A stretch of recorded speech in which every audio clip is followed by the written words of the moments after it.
Mu mwezi gwa Desemba omwaka oguwedde, akakiiko k'ebyokulonda akakulirwa Engineer Badru Kigundu kavaayo ne kalangirira nga bwe litaali tteeka omuntu obutakkirizibwa kulonda nga talina ndagamuntu kasita anaabanga erinnya lye kweriri ku nkalala z'okulonda. Kino n'okulangirirwa kyaddirira omukulembeze w'ekibiina kya DP Norbert Mao okugaanibwa okusunsulibwamu okwesimbawo ku kifo ky'obukiise bwa munisipaali ya Gulu mu lukiiko lw'eggwanga olukulu. Mao yali talina ndagamuntu kyokka nga n'erinnya lye teryali ku nkalala z'okulonda. Kati nga wabula ennaku 10 zokka bannayuganda okulonda obufuzi obupya, wakyaliwo okubuzaabuzibwa ku biki ddala munnayuganda by'alina okubeera nabyo okusobola okulonda omuntu we ku bifo eby'enjawulo.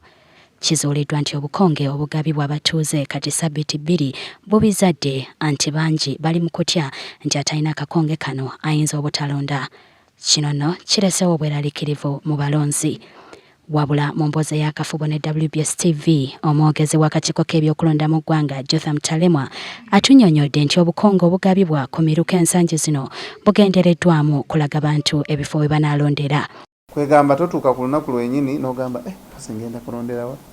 N'otuuka ku eno station bagamba asebwa erinnya lyo teririiwo oba nnyabo. N'ogenda ku eno wano toliiwo. Kati n'osanga ng'obonaabona ku lunaku lw'okulonda. Naye ekokka kuyamba okulaga nti ku lunaku lw'okulonda ogenda kulondera ku station eno n'ogitegeera mu budde.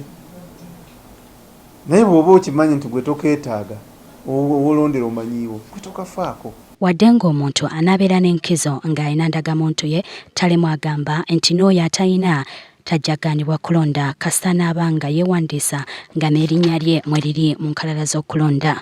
Ky'olina okukola ku lunaku lw'okulonda wakati wa ssaawa 1 na ssaawa 10 gwe genda kasita obeera ku register yaffe, genda ku polling station gy'ogenda okulonderako obagambe nti nze kulonda. Ekikulu kubeera mulonzi ku register.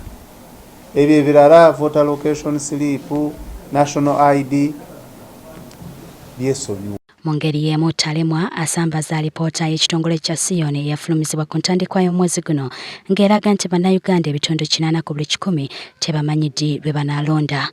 Ono atugambye nti Sion kye kimu ku bitongole ebyawandiisibwa n'obuvunaanyizibwa obw'okusomesa bannayuganda ku nsonga z'okulonda.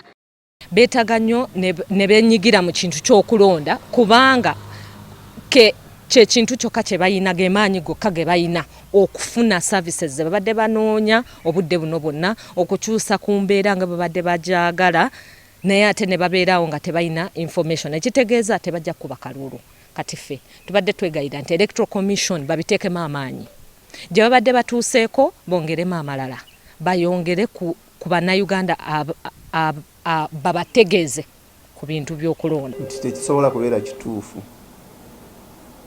Ogamba nti abantu bangi tebamanyi olunaku lwa kulonda. Kya bulimba. Mpoze nga wabuuziza abo bavudde bweru mu mawanga amalala, omanyi Uganda tulina tourist attractions ennungi. Abantu bajja kale okulya obulamu.